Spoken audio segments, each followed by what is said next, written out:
En videos pasados ya hemos platicado cómo es que la medicina forense, parte de sus estudios, es determinar la posible causa de muerte de alguna persona, además del intervalo post-mortem, o sea, cuánto tiempo tiene más o menos de muerto. Todos esos temas ya los repasamos, así que si gustas verlos te dejo una lista de reproducción completa aquí arriba, pero aún nos falta estudiar exactamente cómo es que la medicina forense determina las posibles causas de muerte. Esto lo hace analizando las heridas que tienen los cuerpos, ya que cada una de ellas tiene características únicas. Es por eso que vamos a comenzar con otra serie de videos de medicina forense sobre traumatología forense.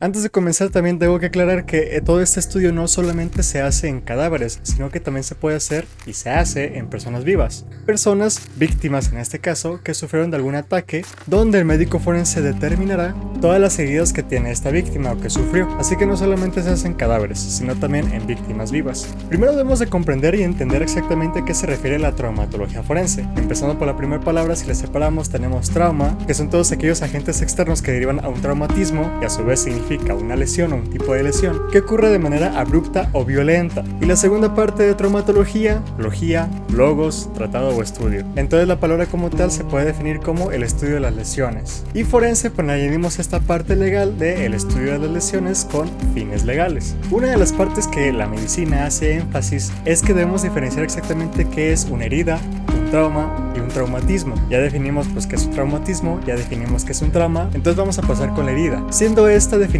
como una pérdida de continuidad de la piel. Su equivalente en huesos se le llamaría fractura y en tejido seroso, mucosas y vísceras se le llamará laceración. Estas tres partes son las que estudian la traumatología forense, tanto las heridas como los traumas como los traumatismos. Como ya dije, se tiene que hacer una descripción general de las características de cada una de las lesiones. Y es por ello que, como toda rama de la medicina, les encanta clasificar las cosas. Hoy vamos a ver 2 de 3 clasificaciones, ya que la última, la tercera, es una clasificación bastante extensa y abarca diferentes tipos de lesiones, cuyas características van a tener diferencias puntuales. Es por ello que me gustaría abordarlo en otro video para poder platicar un poco más a profundidad sobre este tipo de lesiones. Así que no se te olvide suscribirte o seguirnos para que no te vayas a perder ese video. La primera clasificación que se hace dentro de la traumatología forense es esta clasificación de heridas según su gravedad, donde se tiene que determinar la magnitud de daño que se causó en la víctima. Pero esto se hace desde un punto de vista jurídico, siendo la primera las heridas dolosas, donde el agresor tiene toda la intención de causar daño. Las heridas culposas es donde el agresor o el causante de la herida causa la herida sin la intención de causar esta herida. Básicamente causa este tipo de lesiones por negligencia, impericia o imprudencia. Y las autoinfligidas, que como lo dice su nombre, son todas aquellas heridas donde el autor o el agresor es uno mismo y tiene la intención de autoinfligirse daño, ya sea para suicidio o con la finalidad de causar algún efecto en otras personas. De igual forma tenemos distintas maneras de causar daño a la gente, o más bien existen diferentes formas en las que nos podemos hacer daño entre nosotros. Es por eso que también existe esta otra clasificación donde se dividen todos aquellos agentes externos que pueden llegar a causar lesiones, siendo el primero de ellos los agentes mecánicos. Estos se suelen producir por acción de una violencia externa. Esta clasificación engloba más que nada todas aquellas herramientas que se pueden llegar a utilizar como armas, y para establecer su gravedad necesitamos recolectar cierto tipo de información. Primero, ¿en qué zona del cuerpo se encuentra esta herida? No va a ser lo mismo una herida en el pie a una herida en el cráneo. La velocidad con la que el objeto incide contra el cuerpo. Recordemos lo que nos dice la segunda ley de Newton, que fuerza es igual a masa por aceleración. Mientras más aceleración, mayor fuerza de impacto. De igual forma, el tipo de objeto, siendo el tercer determinante para su gravedad, afectará pues propiamente la gravedad. Ya sean agentes contundentes, cortantes, punzantes, punzocortantes, punzocontundentes, etcétera, etcétera.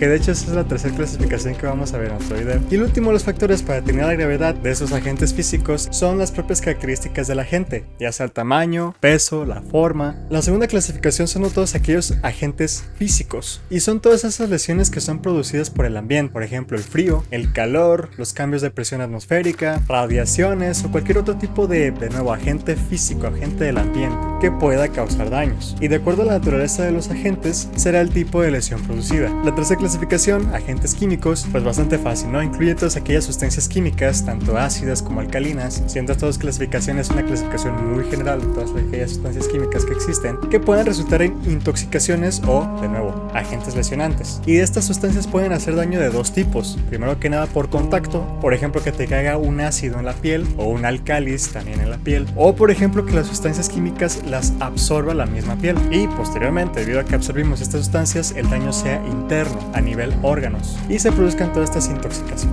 Y por último, dentro de la segunda clasificación tenemos todos aquellos agentes biológicos, que se trata de todas aquellas lesiones que son provocadas por microorganismos, bacterias, parásitos, virus, hongos, etc. Y estas se consideran como parte de una patología. Pero bueno, ya vimos estas dos clasificaciones, y les repito que la tercera clasificación la vamos a ver en otro video. Pero independientemente de cuál sea la clasificación de la que estemos hablando, se deben determinar, o más bien estudiar, ciertos aspectos de estas heridas. Y no solamente debemos de encajar las heridas en ciertas clasificaciones. Estos criterios de análisis o de clasificación son los siguientes: el cronológico, haciendo referencia a cuánto tiempo tarda una herida en sanar, donde, si mal no recuerdo, si es menos de 15 días se considera como una lesión leve, si es más de 15 días se considera como una lesión grave. Si estoy mal, díganme en los comentarios, por favor.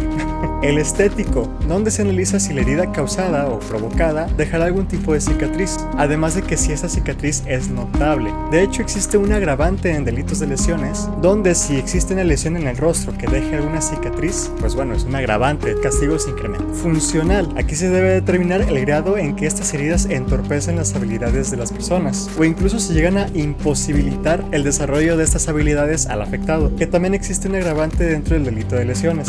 Gravedad, debemos de saber si estas heridas ponen o no en peligro la vida de la persona afectada, que de nuevo, también existe un agravante en el delito. El somato funcional siendo el último criterio a analizar, esto determinando si esa lesión llegara o llegó a provocar alguna mutilación con pérdida somática de la persona. Esto quiere decir a imposibilitar la función vital de algún órgano. Por ejemplo, si la herida se produjo en el ojo, debemos de saber si esta herida hará que la persona deje de ver con ese ojo, o cualquier otro tipo de herida, pero siempre determinando si esta causará alguna enfermedad segura o incurable, y de nuevo afectando las funciones vitales del órgano afectado. ¿Y por qué debemos de conocer o estudiar estos criterios dentro de la traumatología forense sobre las heridas? Como lo dije 2 o 3 veces más o menos, existe el delito de lesiones y existirán agravantes que perjudicarán al causante de las heridas. Estos criterios que acabamos de ver determinarán si existen o no agravantes dentro del delito. Por mi parte sería todo. Como dije, la tercera clasificación me la voy a guardar porque vamos a ver muchos tipos de lesiones, entonces ese día que salga el video vénganse bien preparados porque vamos a platicar mucho. Sin nada más que decir, espero que hayan aprendido algo nuevo, que les haya gustado el tema. Si tienen alguna pregunta, algún comentario añadido o incluso sugerencia para algún futuro video, dejen los comentarios y con mucho gusto se los traigo al canal. Tengan excelente día, excelente tarde y excelente noche, y lo que te digo en este video no es cuento, es cuanto.